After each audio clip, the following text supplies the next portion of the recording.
Hello, magandang gabi po mga kababayan ko. Andito na naman tayo sa pagdudugtong para sa katotohanan. At importante at mahalaga po ang aking sasabihin sa ngayon. At bago ang lahat, nais ko lamang po sabihin na ako po ay si Dr. Engineer Toto Kausing, Bunyog Kausing, no? Toto Bunyog Kausing. At ang ating pag-uusapan ay patungkol po sa ako po yung pwede ko sabihin, kiniklaim ko na ako po ang pinakamatapang na vlogger sa Pilipinas at nagsasabi ng totoo, nagbibigay ng opinion ng mga kritisismo base po sa katotohanan. Mayap agad panapon, Pres Perez, mayap agad panapon sa mga kabalin ko, lalo na kay Dayan, no? Kinasuhan siya ni Mayor Jing, asawa ni Mayor Jing Capil. So, sana mananalo ka sa kaso mong libel.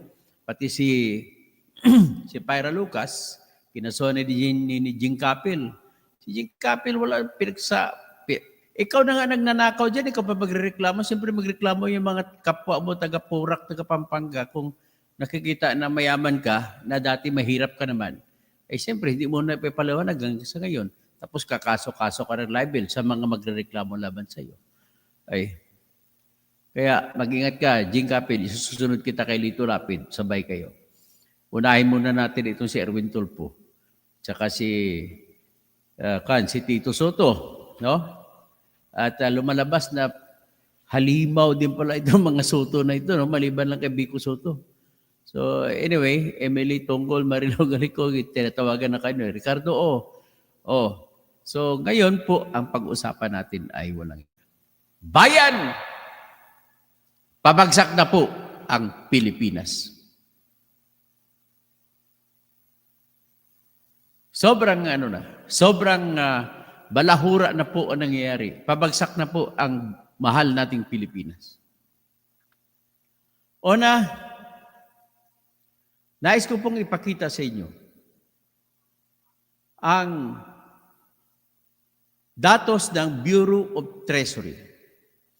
Ang Bureau of Treasury po, mga kababayan, ay siya po ang ahensya ng ating pamahalaan na nangungulikta ng pera. Mula sa Customs, i-remit ng Bureau of Customs sa Bureau of Treasury. Mula sa BIR, i-remit ng BIR sa Customs sa Bureau of Treasury. Ang mga iba pang kikitain, nire-remit lahat sa Bureau of Treasury. Dalawang klase lamang po ang pinagkakitaan ng pera ng ating pamahalaan. Una, sa mga buwis sa loob ng bansa nang gagaling. Ano po yung mga buwis na yan? Kaya tawag internal revenue. Ang revenue sa Tagalog po ay kita. So, panloob na kita. Ano po yun ang panloob na kita ng pamahalaan? Income tax return. Ibig sabihin sa income tax, sa mga buwis pinapataw sa mga income o mga kinikita ng bawat isa sa atin kasama ng mga korporasyon. Mga buwis na pinapataw sa mga pagbebenta, mga sales taxes.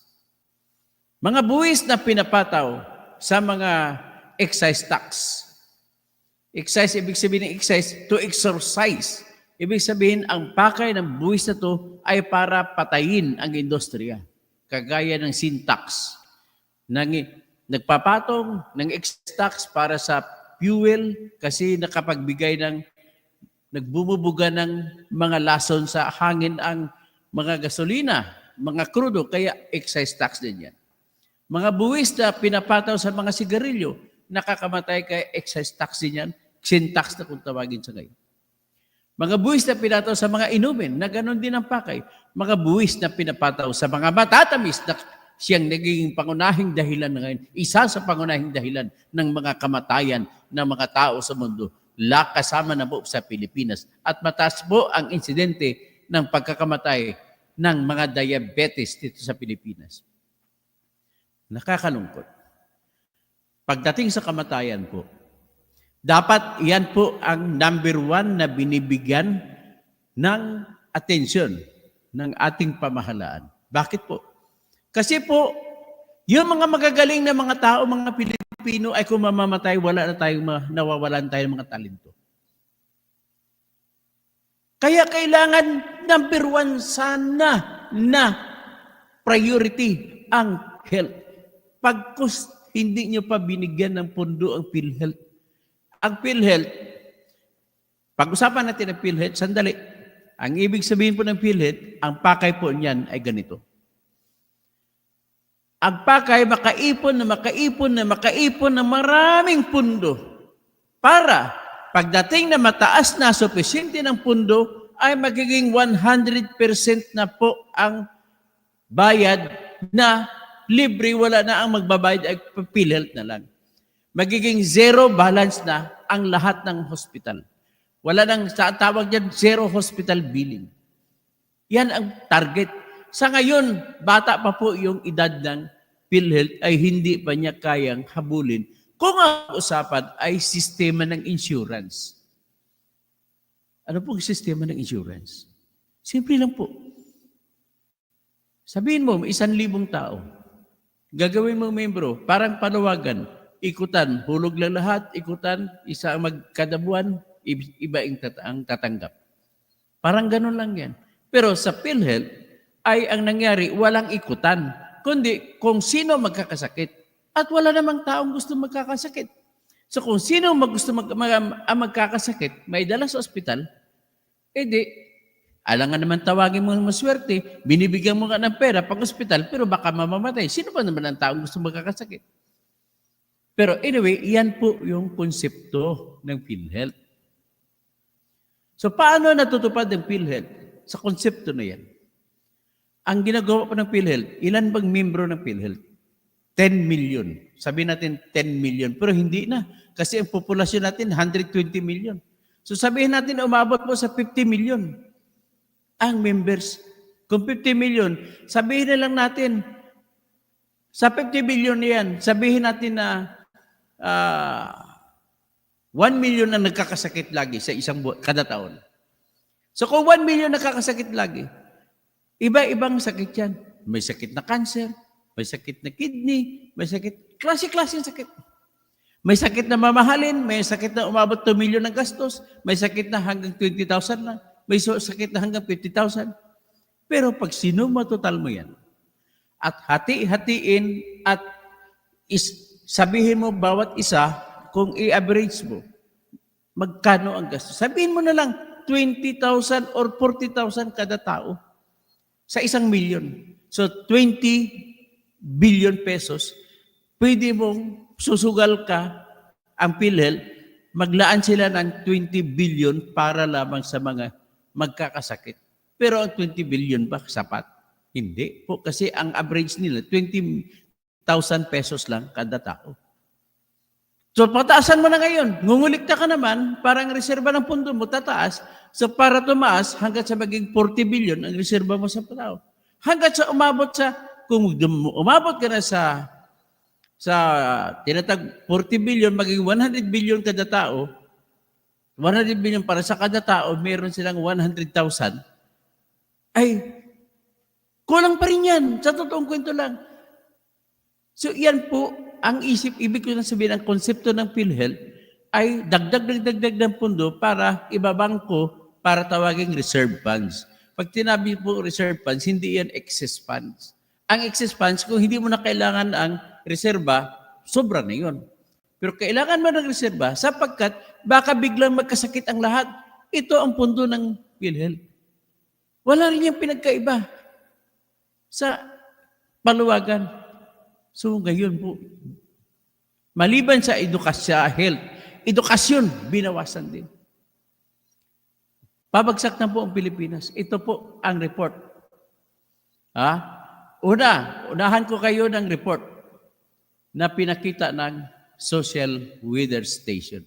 Kung naniwala kayo sa Social Weather Station, ito po ang report ng Social Weather Station. Survey yan, survey. Tingnan ninyo. Sinasabi dito na nasa survey ng SWS, 63%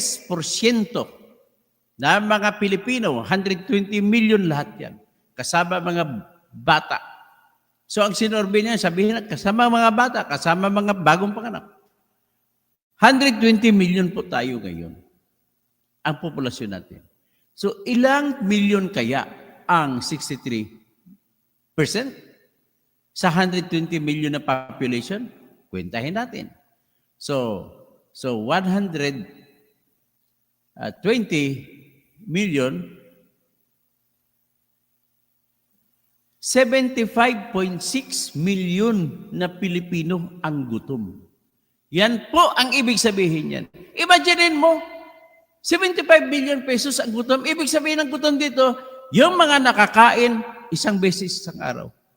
Yung mga 2 beses kumakain isang araw. Yung mga hindi nakakain at nanghingi at umiinom na lamang ng tubig. Kasama na po rito yung tinulungan ko nang kumain ako sa Andox. Isang bata na nadurog ang puso ko nang lumapit siya. 4 sila magkakapatid. Grade 6 pa lamang siya. Pero naghanap buhay siya. Ang sistema ng paghanap buhay niya hindi siya nahiya kumausap sa mga tao. Kaya binilhan ko siya ng pagkain sa Andox at pinabilhan ko pa rin pasalubong mo sa mga kapatid mo. At hindi rin siya nakapag-aral. Sapagkat nahiya na siya mag-aral. Actually, dapat grade 6 na siya, pero grade 3 pa rin na. Ganon po karamihan. Ilang milyon kaya ng bata sa atin na ganon sa ngayon? Hindi nyo ba nakikita ang pagkatindi ng sitwasyon? 63, 74, 75 million na tao na Pilipino ang gutom? Nako. Nakakaya. Pagkatapos, igagamot nyo, ayuda. O ito pa.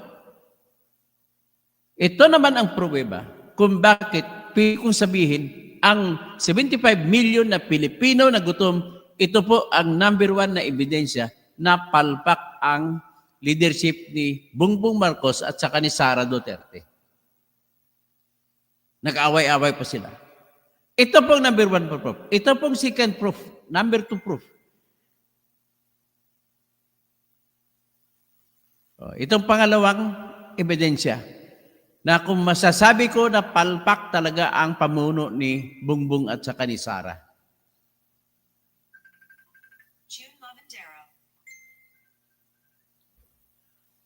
Hello, John? Nagla-live ako? Gusto mo magano? Hello, sir. Nagla-live ako kayo. Nagla-live ako. Yan, ang problema. Ang pangalawang problema natin, pangalawang ebidensya, na bakit palpak ang pamumuno ni BBM at ni Sara ay ito po yung ebidensya na noong November, ngayong pagtapos ng November, hindi pa kasamang December dyan, ang utang natin ay 16.09 trillion. Nakita niyo yan? 16.09 trillion. Ito'y datos mismo ng Treasury Department. So ngayon, ito pa ang parating na problema dyan. Kung darating ngayon, kasi average na utang nila 300 billion. So dadagdagan pa ng 0.3 yan, magiging 1.39 trillion pesos ang utang pagkatapos ng December. Or di kaya December 31. Ngayon, para mabigyan ko kayo ng ideya, kung ano ang immediate o madali ang kinakaharap nating problema, ito yon, ipakita ko sa inyo. Uutang na naman ang ating pamahalaan for the months of January to March, from the month of January to March, ay uabot sa, kwentahin natin, sabay-sabay tayo magkwenta. Ina-anunsyo nila dito.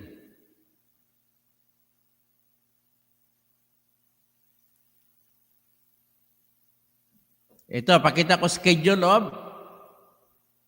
Yan. Nakita niyo ba yan? Nakita niyo yan?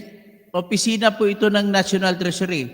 Nakalagay dito sa January 8, uutang, uutang sa pamamagitan ng Treasury bills and Treasury bonds, ang Bureau of Treasury ng 22 billion sa January 8. Natapos na to, nautang na nila. January 15 ay another 22 million. January 22, another 22 billion. At saka January 30, another 22 billion. Or sabihin na natin, ang kabuuan pala, 22 billion sa buwan ng January. Sa buwan ng February, 22 billion din. So dalawa na, 44 billion na. Sa buwan ng March, 22 billion. So 66 billion na. Yan lamang po ay sa bills, treasury bills. Iba pa yung treasury bonds. So 66, tandaan nyo, 66. Sa treasury bond, sa January, uutang sila ng 125. So that is now 160, 186, 191 billion na. Sa February ay 115. So 291 at 301 at 306 billion na. Tapos sa March, another 125, 406 and 425, 431 billion po ang uutangin. So for the first 3 months, kalahating trilyon niya po yan. Kikita niyo ba yan kung gaano kalaki ang problema natin sa bansa natin? O, tignan natin ngayon. 431 trilyon. Hindi pa nasama dyan ang January 6 saka January 7. Ang January 6 naman, ito pong uutangin. Ayan. Plus 22 billion. So 461 plus 22, 483 billion na. Ito naman ngayon, ang uutangin sa January 7, nung inautang na ito. No, January 7, mag-ilan ang inutang? Ito, 30 billion. So 481, so 520 trillion, mahigit sa kalahating trillion ang inuutang ngayon for the first 3 months. Ang ibig sabihin, bakit kayo uutang? Ibig sabihin po, kulang ang kinikita. Ano bang pagkakitaan? Buwis? Sales taxes? Ano pang ibang buwis? Real property tax. Magbabayad ka ng 1 milyar. Kukuliktahin nila yon. Ano pang ibang pagkakitaan? Yung mga pagbentahan ng mga lupa. Ang tawag niyan, capital gains taxes. May transfer taxes. Mayroong tinatawag documentary stamps taxes. Ano pang ibang kinikita? Sa internal revenue. Grabe na itong nangyari ito sa atin. Mayroon pang minimum corporate income tax. Dami-daming mga tax. At saka kung may mamatay, mayroon pang tinatawag na inheritance o estate taxes. Kung may magbibigay, donations tax. Ibig sabihin po, kulang ang kinikita natin.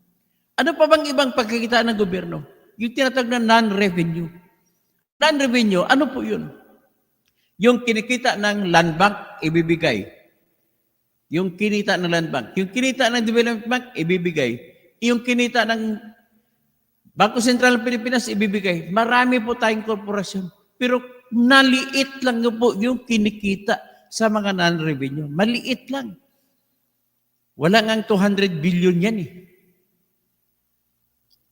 Ang iba pang kinikita sa customs, revenue income din yan.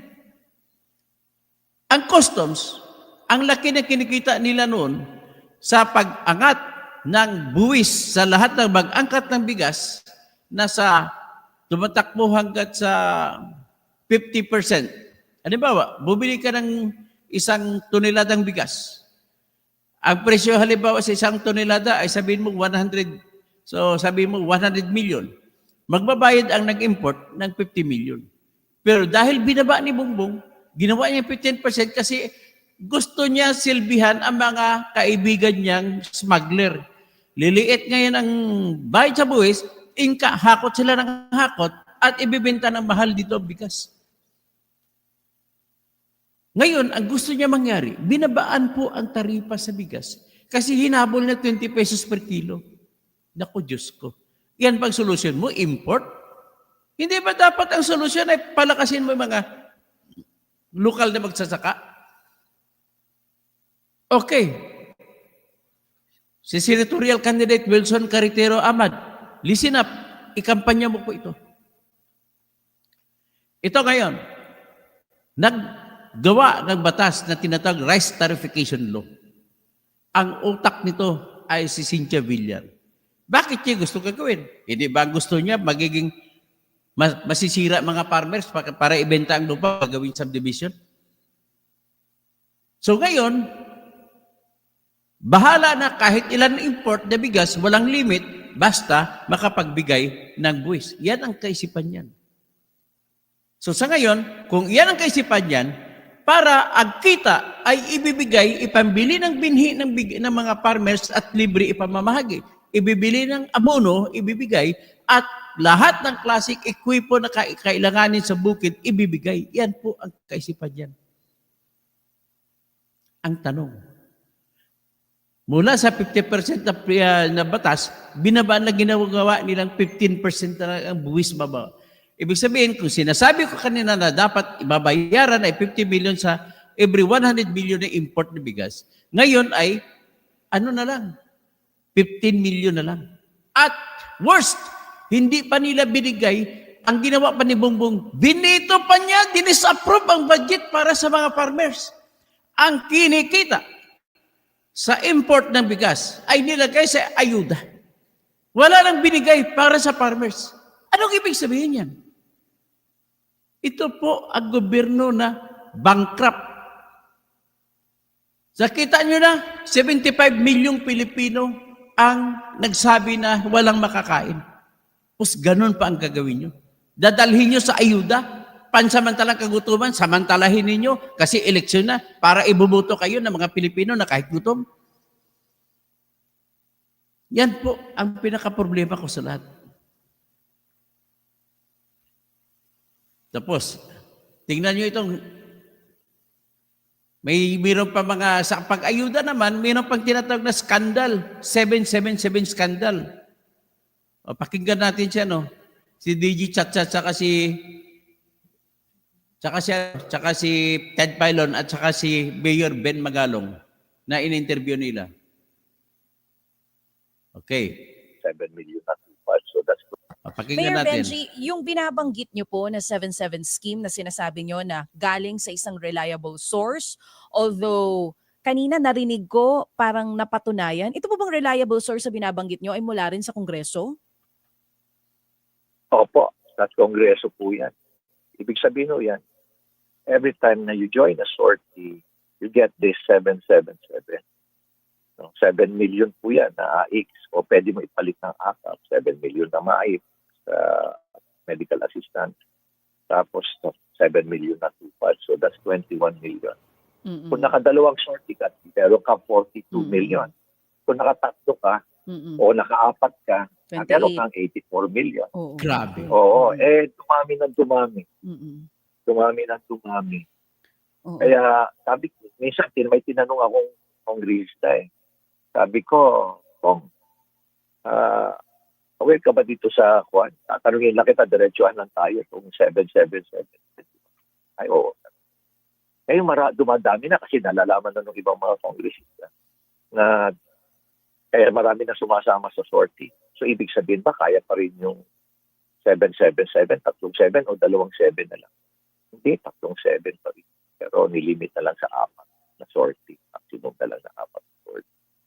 Bukod po dun sa sinabi niya sa inyo at nagtanong kayo kung totoo ba, siya po ba mismo itong reliable source nakatanggap din daw nung sinasabi na ipinamimigay po? Oh, yes, oo. Nakatanggap din sila. Nakatanggap din sila. Dahil, siyempre, kailangan din nila eh. Para meron din sila maibigay sa kanilang mga constituent. Pero nakokonsensya sila. Alam mo, hindi lang isa eh. Nakausap ko. Hindi lang isa nakausap ko. May mga congressista nga na lumalapit sa akin. Ma'am, pipisilin pa yung aking braso sa sabihin sa akin na ituloy mo lang yan, Mayor Benji. Totoo yan. Mayor, dito po sa pagsisiwalat nyo nito, hindi naman po ito unang beses sa sinabi nyo dito sa ating programa. Hindi naman po kayo nakakatanggap ng kahit anong panggigipit sa inyo po mismo? Ay, sigurado ako magkakaroon ako ng sigurado naman po ako na Okay, yan ha. Yan po ang ibig sabihin, napakaklaro. Simple ang sinasabi na 777. Ang bawat congressman natin po ay nakakatanggap ng 7 billion sa AKAP. 7 billion sa AX. 7 million sa MAIP, hindi katupad. Ngayon, sinasabi niya paunti-unti, yung ibang mga congressman yung nakakaalam, bibigyan. At ang pagbibigay po, ito pang nakakatindi dito. Kada mayroong lakad, si Martin Romualdez, sasama sila. Kada sama, pag tinawag ka, that is 21 million na tumataginting sa bulsa mo. Pagbibigay niyan, may kondisyon yan. Ibubulong lang sa'yo. Ang nagsabi sa akin yan ay mga reporter na kumukover sa House of Representatives. At ang sinasabi pa, yung 7 million na ibibigay sa iyo, 4 million ibigay mo sa distrito mo. Ang 3 million ibulsa mo. Basta gawan mo lang diskarte kung paano mo ipatunayan sa resibo. Kahit bigyan mo, kahit 10 Merry Crispiatos pa. Ganun po. Inaaway nila yung Sara Duterte na isang magnanakaw din sapagkat gumagamit ng resibo na Merry Crispiatos. Sila naman, sobra pa. Milang ninakaw nitong isa, kayo bilyon-bilyon. Alam mo kung paano diskarte ni Romualdez? Gumawa siya ng diskarte, bilang speaker, pumayag ang lahat ng kanyang kasama, bumuto para paboran, para bigyan siya ng budget na ngayon ay umabot na 38 billion pesos sa kanyang confidential fund. Diyan po nagagaling ang 777. Kaya no wonder, ebidensya. Number 1, binoto, landslide ang boto pabor sa Maharlika Fund. Almost 300 votes. 316 ang bilang o ang dami ng kongresista. Pero 300 votes nakuha niya. Bakit? Dahil sa 777. Lahat ng congressman o congresswoman ay bumuboto sa kanya pabor. Wala na kumukontra. Yan ang tawag na super majority. At nagsampa ako ng kaso sa Supreme Court. Kinanggap ng Supreme Court ang kaso sinampa ko na ang hinihiling ko na ibasura ng Supreme Court ang AKAP. Ibasura ng Supreme Court ang 12 billion na plebiscite funds ng COMELEC. At ibasura ng Supreme Court ang 176 billion na pork barrel funds na nakalagay sa DPWH. Anong nangyari? Dinidelay ng Supreme Court. Natapos na ang 2024, naubos ng pondo na gusto ko ipasantabi ng Supreme Court. Wala na nangyari. Pero patuloy pa rin ang kaso. Ano kayo mangyari nito sa Supreme Court? Ang tawag niya sa English, both an academic. Ganito na ba tayo? Ulit-ulit lang pangyayari sa bagal ng pagtakbo ng ating korte. Hindi nasasawata ang mga pangangawat. Diyos ko, pagdarating ang araw, dahil sa mga pagling ninyo, maraming mga negosyante na dismaya. At kapag madadami na ang sapat ng dami ng negosyante, magsasara ng negosyo, wala na tayong kikitain. Ang mga negosyante po rito na lehitimo ang pinagbabasihan natin kung gaano kalaki ang kinikita mula sa mga buwis. Huwag niyo pong asahan ang lahat ng mga tao na may kani-kanyang bahay at lupa na makapagbabayad pa ng amilyar. Kung wala naman mga sweldo, mga taong nakatira, tinaasan pa sa Maynila, dinubli pa ang amilyar. Sa panahon ni Erap. Dapat pababae naman sa panahon ngayon ni Hani Lacuna. Ang problema, hindi. Binababaan. Kaya, kung uupa ka pang opisina, magkatabi lang ang Manila at saka Mandaluyong, sa Mandaluyong na ako ubo pa. Ang opisina na malaki, kasinlaki ng 100 square meters, ay uupa ka lang ng 20,000 kada buwan sa Mandaluyong. Pagdating sa Maynila, 50,000 yan. Magkatabi lang yan. Ilog lang pagitan. Ganun po katindi ang ating bayan. Nabubuhay lahat ng Pilipino, lahat ng politiko, ay pari-parihan na sila pag-iisip. Nagpapagalingan na sila ngayon kung sino magaling magbigay ng ayuda, iyon ang dapat manalong politiko. Kaya si Erwin Tolpo, namimiki pa ng pangalan, nakisali pa. Tapos, ang ginawa niya, yung DSWD siya, nagreklamo, muntik ng tawag dyan, yung Nagkagulo-gulo yung mga nagtitipon, humihingi ng pera para sa pangbayad sa mga kolehiyo. Hindi niya nabigyan sa Zamboanga City noong panahon sa DSWD. Ginagawa niya parang Willie Rebillame. O, nag-stampede. May namatay ata doon, 29. Ganun po ang mentalidad natin. So, paano natin arestuhin itong ganitong problema? Wala na. Wala na pong panahon ito. Sinasamantala ninyong kabulukan ang sistema na wala tayong alam.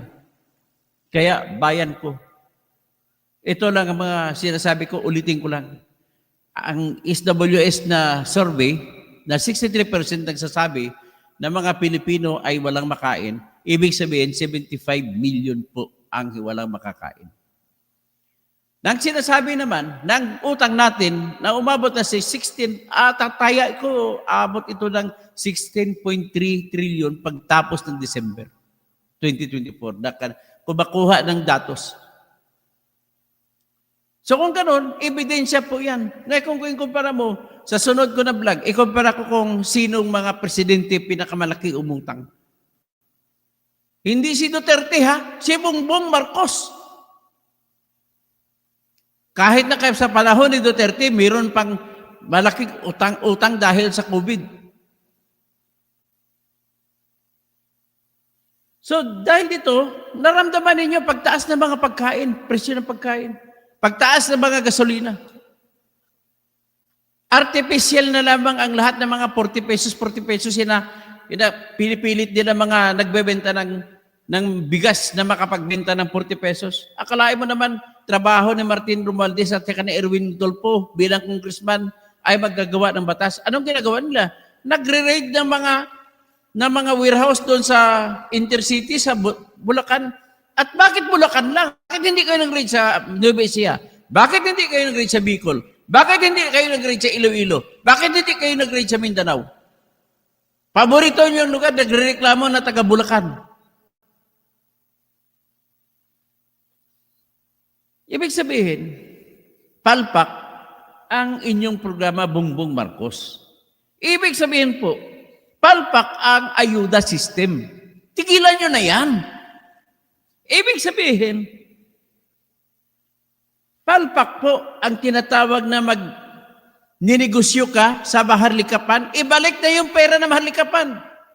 Ibalik sa Bangko Sentral ng Pilipinas, ibalik sa Land Bank of the Philippines, ibalik sa Development Bank of the Philippines. At maling-mali na desisyon yan. Desisyon na yan ay nakapundar o nakasandal sa inyong gustong magnakaw ng pera ng pamahalaan. Kaya gumawa kayo ng Maharlikapan. At ano sinasabi ng World Bank at saka International Monetary Fund, ibalik ang pera mula sa Maharlikapan, ibalik sa Land Bank, ibalik sa DBP. Ang sa Land Bank, 50 billion. Ang sa DBP, 25 billion pesos. Ang sa Bangko Sentral ng Pilipinas, 100 billion pesos. At saka, ito, sa susunod ko, iba-vlog ko, hiwalay na vlog ko. Matindi na po ang nangyayari sa GSIS. Lahat kayo na mga retirees sa civil service, sa GSIS, maghanda na kayo, baka wala kayong makukuhang retirement. Yung mga tumatanggap kayo ng pension, ihanda nyo na sarili, ipunin yung mga pension habang tumatanggap pa kayo ng pension sa ngayon. Kasi delikado po na mag-bankrupt ang GSIS. Sinasabi ko lang sa inyo. Sa sunod na vlog po ay aking ilalathala. Kita po ginawa. Ang ebidensya po na hindi maganda ang pagpatakbo ni BBM at saka ni Sara ay yung kinuha pa nila mula sa PhilHealth ang 89.9 billion pesos. Bakit pa nila kailangan kukunin yun? Kung sapat naman ang kinikita ng ating pamahalaan sa mga buwis at saka mga taripa at saka non-revenue sources. Ibig sabihin, hindi po sapat. Ibig sabihin, kulang. Ibig sabihin, maraming negosyo ang natigil. Ganun lang kasimple. So ngayon, ano pang ibang tinanggal nila? Kinuha nila sa PDIC, Philippine Deposit Insurance Corporation ng 117 billion pesos. Hindi po yan reserve fund yan, ha? Kinuha nila kagaya ng ng PhilHealth, reserve fund. Sabi niyo, exist. Hindi po exist yun. Nakareserba yun sa mga insured na tao. Saka sakali magkasakit, may perang bubunutin. Ganon po ang actuarial system. Na-estimate mo na kung magkano ang babayaran mo, saka sakaling mangyari ang hindi dapat mangyari. Nag-insure ka halimbawa ng sasakyan, ang hinahabol ng mga insurance company na binabayaran mo ng premium, ikaw nagpa-premium ka, halimbawa, nag-ipa-insure ka, comprehensive insurance, na kung mawala sa sasakyan ko, papalitan nyo ng bago. Alam nyo ba magkano ang sinisingil ng insurance company sa bawat magpa-insure ng comprehensive? Halimbawa, isang kotse, 1 million lang. Magpa-comprehensive siya, magkano ang kanyang binabayad na premium? Normally, nasa 30,000 or 20,000. 1 year yan. Pagkatapos 1 year, insure ka naman ulit. Anong ibig sabihin yan? Ang insurance company naman na tumatanggap ng comprehensive na pinagpapa-insure sa mga tao ay kinukuha nila yan, pero nagdadarasal yan na sana sa sunod na taon walang masira mga sasakyan at walang mawala ng sasakyan. Para pagkatapos ng taon, kung hindi masira, kanila na yun, kita na nila yun. Ganon po ang sistema ng insurance. So kung ganon ang sistema ng insurance, ganon din po ang sistema sa PDIC, Philippine Deposit Insurance Corporation.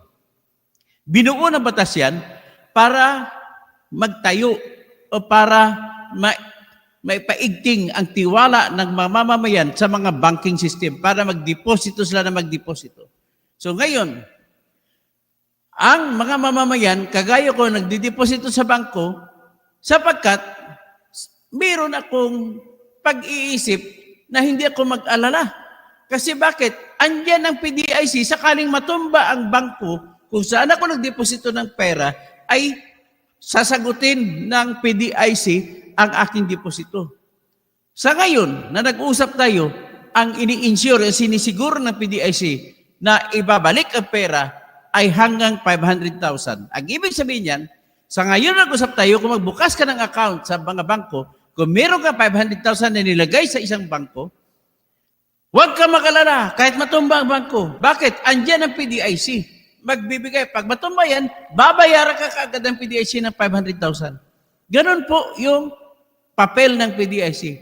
So ngayon, nakaipon yan ng pundo na binayad ng lahat ng private banks. Mga pribadong bangko nagbabayad ng premium doon sa PDIC. So naipon yan. Ibig sabihin po, yung pera na nire-reserva sa PDIC ay pera ng mga private bank, gaya ng BDO, BPI, gaya ng Philtrust, Metrobank, Security Bank, ang dami pang ibang bangko. Pera nila yan na kanilang premium na binibigay sa PDIC para kung matumba man sila, ang PDIC ang sasagot sa mga pera ng mga depositors. Ngayon, ano na mangyari ngayon kung ang pera na binayad pang actuarial ng mga bangko ay kinuha naman ng gobyerno ni BBM, 117 billion para ipangtabon, panggasto sa mga ayuda.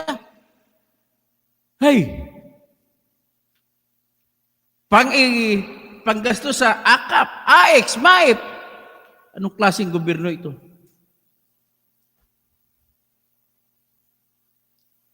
Malapit na po ang bankruptcy, sabi ni George Tris Maria, bankrupt na po talaga po.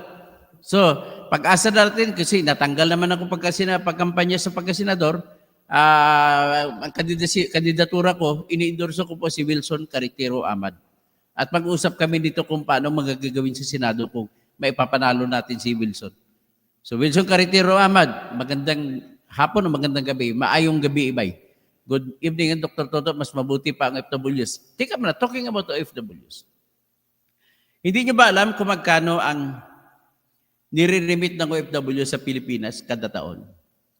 Umaabot po ang OFW, umaabot sa mga $30 billion. Hindi nyo ba alam kung magkano ang kinikita ng ating turismo sa Pilipinas? Umaabot po sa ngayon na $13 billion. So pagsamahin mo yan, $43 billion. I-multiply natin ngayon, kukunin natin, i-actualize natin sa peso. Kung magkano yun sa peso. 43 times, sabihin natin 55 pesos. That is around 2,365,000,000,000 ang pera na pumapasok. Ibig sabihin po, yun ang pera na nagpadugtong na nagpataas ng halaga ng Pilipinas. Kasi papasok ang pera sa Pilipinas.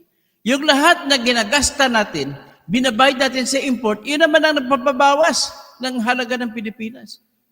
Yan ang tatag outward remittance. Ang gusto natin, inward remittance. Kung mapalaki natin ang inward remittance, malaki din ang pagkagagastusan sa loob. Bakit? Saan ba napunta ang pinapadala ng OFW? Sa kanyang pamilya. Ang pamilya naman, pagdating ng pera na pinadala na 50,000 nung kanilang taga-abroad, ang 50,000 mapupunta, bibili ng bahay. So magkakabuwis sa pagkikita ng buwis ng Pilipinas, bibili ng appliances. So lahat pambili sa lahat ng ginagasta dito sa pera na pinadala ng bawat OFW sa kanilang mga pamilya ay kikita ng buwis ang Pilipinas. Kung marami ang transaksyon na mangyayari, mas maraming buwis ang kikitain ng Pilipinas. Kaya ang target mo pag ikaw ay presidente, kailangan paramihin mo ang bilihan, ang palitan ng bilihan para magiging marami ang kikitain ng bayan.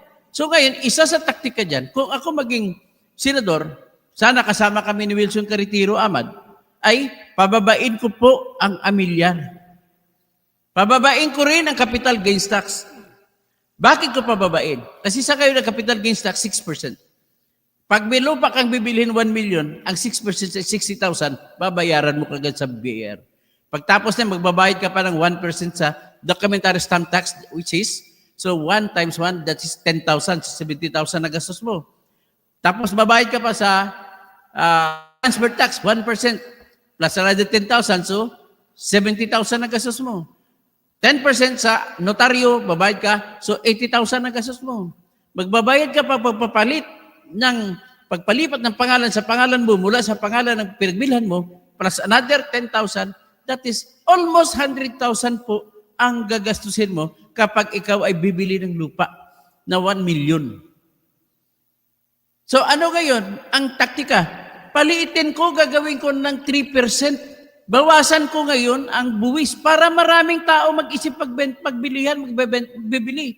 Kasi kung mas mura, mas marami ang bibili, mas marami. Ganun na pong taktika dyan. So, ganun din sa ibang mga bagay. Tapos, pag ako naman yung senador, i-push ko talaga na magtatayo ang ating bayan, mag-umpisa na magpapagawa na ng paggawaan ng kotse na gawang Pilipino. Kaya natin gawin yan. Madali lang naman kukunin ang mga technology. Papagawa tayo ng lahat ng klaseng industriya. Iyon po yung pakay ng bunyog. Pagkakaisa. I-promote, number 1, ang industriya sa Pilipinas para tataas ang value o halaga ng bayan ng Pilipinas at lahat ng mga mamamayang Pilipino. Kung may mga trabaho, maraming kikitain. Yan po ang aming kinatarget sa bunyog. Kasama ko dyan sa mga party list nominees namin na number 1 nominee namin si Atty. Insurrecto. Number 2, si Angie Tamoria, na isang experienced na barangay chairman. At number 3, isang experienced na civil engineer at saka geodetic engineer na nanggaling sa housing, sa Government National Housing Authority na si Engineer Sibalya. Yan po ang aming minimithi. Kaya po kami ay nagkukumahog na ipipilit marami na po kami mga member across the nation. Ang pundasyon po ng aming kampanya, groundwork. Hindi po kami kagaya ng mga TV na advertisement ng PMA o kung ano mga party list dyan. Ay, nako. Sige, hanggang dito lang muna tayo at maraming salamat sa lahat at magbablog ako sa patungkol sa mga specific, kagaya sabihin itong yung Maharlika, examinin ko kung ano nangyari. So, anyway, basahin ko lang sandali. Rothster, Vivian Sarimo, tapos sa Vivian Sarimo, no? Dynamic force. At tapos, dynamic force, gusto mo mga tuto, sumuporta ka kay Duterte. No. Sumuporta, di, patay lahat. Pag si Marcos, nakaw lahat. Ganun na kasimple. Lisa Santiago, Vivian Sariwa, hindi na totoo. Sigurado para makabawi ang gobyerno, i-export ang mga Pilipino, hanap sila ng mga bansa na kailangan ng Pilipino. Sa totoo lang, wala tayong problema dyan. Yan ang number one na asset natin. Kaya lang, ang mga tao naman na natitira sa bayan natin, mga politiko, sila naman ang nagwawaldas ng mga kinita ng OFW. Si Toto Baruga, good evening, Doc, watching from Osamis City. Maayong gabi diya sa Osamis. Sa hinaot pa nga, mapildi na ang mga uwaminal karon diha sa Misamis Occidental. Pres Perez, 25K comprehensive. 25K daw comprehensive. So, ruda sa ruda, pinaka-worst na pamahala sa kasaysayan nating bansa. Lantaran at garapalan ang ubod ng kaban ng bayan Sibot. Kaya, ganon. Sige, bimuto pa kayo kay BBM tsaka Sara. Estrelito Jose Salvor, kurap na gobyerno, PBBM, gutom ang resulta. So, Nailin Ospak, kumusta po? Tapos si Pagaw Baker, sa Jan 13, may national rally daw para sa kapayapaan daw. May kaguluhan na po ba sa bansa? Nagmamasid lang po ako dyan. Viewpoint, poverty is part of political strategy. Keep them poor. Ay, tama ka. So, sino po ba ang presidente ng Pinas, si BBM o si Romualdez? Hindi ko ang tingin ko po presidente si Lisa Araneta Marcos.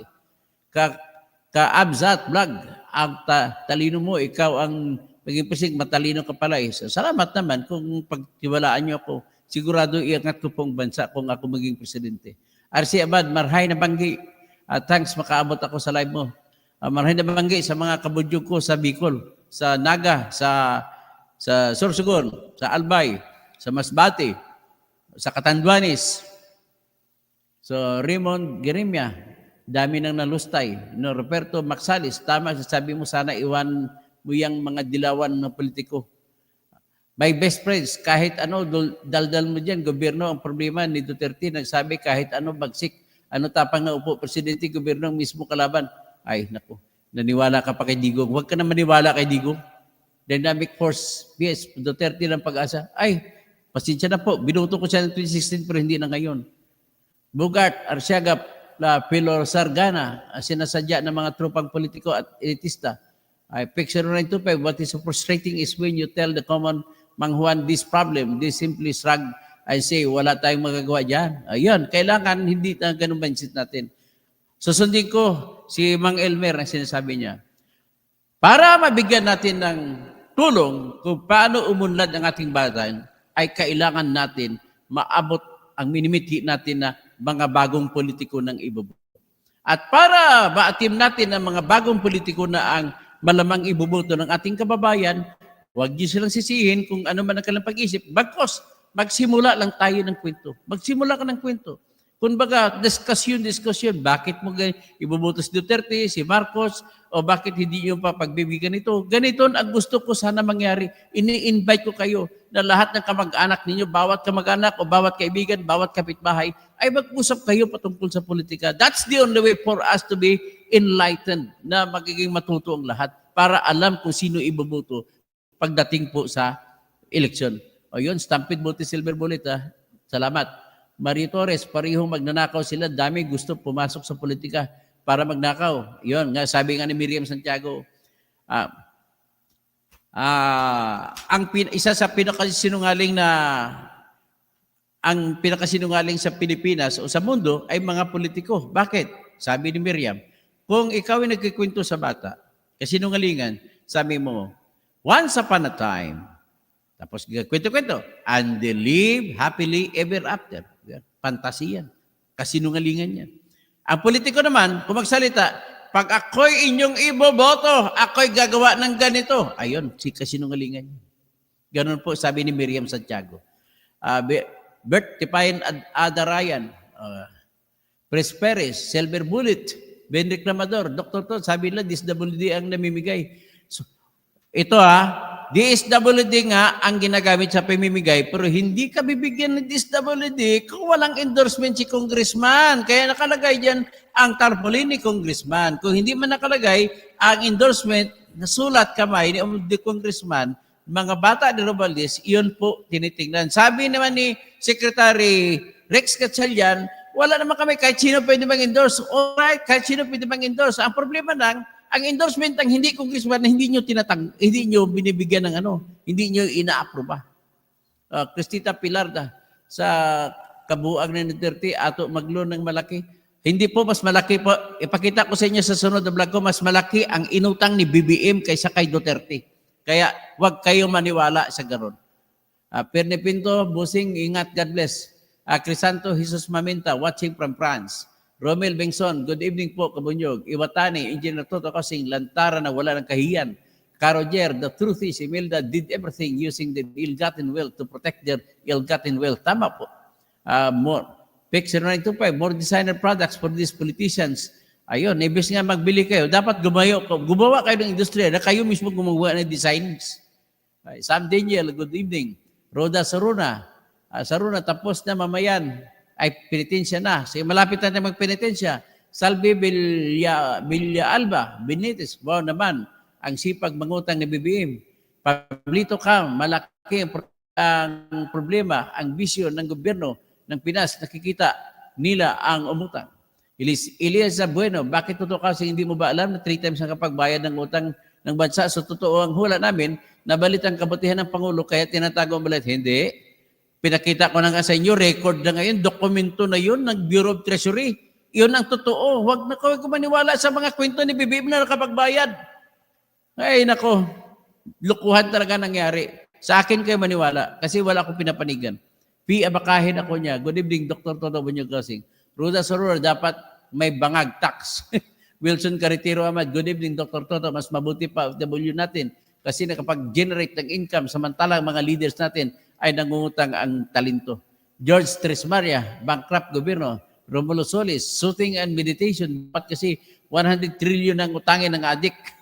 Rene Raganas, wala na talaga si BBM, palpak. Pagaw, Baker, impeach ang mga tiwali at magnanakaw. Tapos Mayrim Pabilio, buong Buongiorno, from Rome, Buongiorno, ibig sabihin, umaga pala dyan. So, Buongiorno sa mga mga Pilipino sa Italy. Lalo na dyan sa mga lugar na sa bang lugar na yon, kung saan si Percy Lapid ay may mga fans club, Eleanor Claveria, Perez, utang, Mario Torres, malaking kinokolekta ng contribution sa PhilHealth, kaya laki ang pera dyan. Alam mo, pati pera ng mga members ng PhilHealth, kinukuha nila, hindi nila binibigyan ng pondo. Raymond Guerrero, kaya ang pondo na binibigay ng mga empleyado na sa PhilHealth ay yung nagagamit para sa mga nakakasakit na walang pambayad. Indiolo Kada, Dr. Engineer Toto Bunyog Kasing, kayo po, palpak sila kasi po ang unang ginawa po, panay kuha ng pera sa taong bayan. Ganun nga. Dencio Berador, 100% sloopy. Marcos leadership is pure crocodile. Sabi nga ni Ted Pailon, you know, DJ Chacha, saan ako galing? Yes, saan po nagaling? Sa farm. Saan farm? Sa crocodile farm. Yun, patay. I fully support your advocacy for 100% good government. Engineer Toto, Pat Bonifacio, salamat. Pablito Cam, good evening. Tapos Gisdado Villa. Tapos Albert Dumalanta. Dr. Toto, kasi huwag kayong magsasawa sa paglalantad ng katotohanan sa lahat ng mga usapin. Dencio Berador, Shooting and Meditation, Ricky Albay, OFW Premium, ginabataran sa Akon Sister. Ganun ba? Ramon Geremia, pakitakil mo katoto ang conservatorship excuse ng private insurance company na hindi nagbabayad ng matured insurance policy. Tingnan natin kung sino ba nangungurap ng mga insurance company. Pasara na yan. Pastor Aurelia, Sabat, Shalom. Dynamic Force, sa 13 to rally against impeachment BP, Inday, good. Nood kayo. Manonood talaga ako sa lahat. Presperis, sabi sobra-sobra ang pundo na PhilHealth, kaya ni-realign, hindi naman pundo yun eh. Reserve fund, iba yung kaysa excess funds. Yan ang excess funds, yan dapat kung meron kukunin nila. Pero hindi pwede kasi batas na po nasasabi na ilalagay niya sa PhilHealth at sinasabi ng ating konstitusyon na bawal ang juggling of funds. So bawal yun kukunin kasi nakapundo na yun para sa PhilHealth. Then Chibrador, ubos na po Doc ang pera, kinain na ng mga buhaya.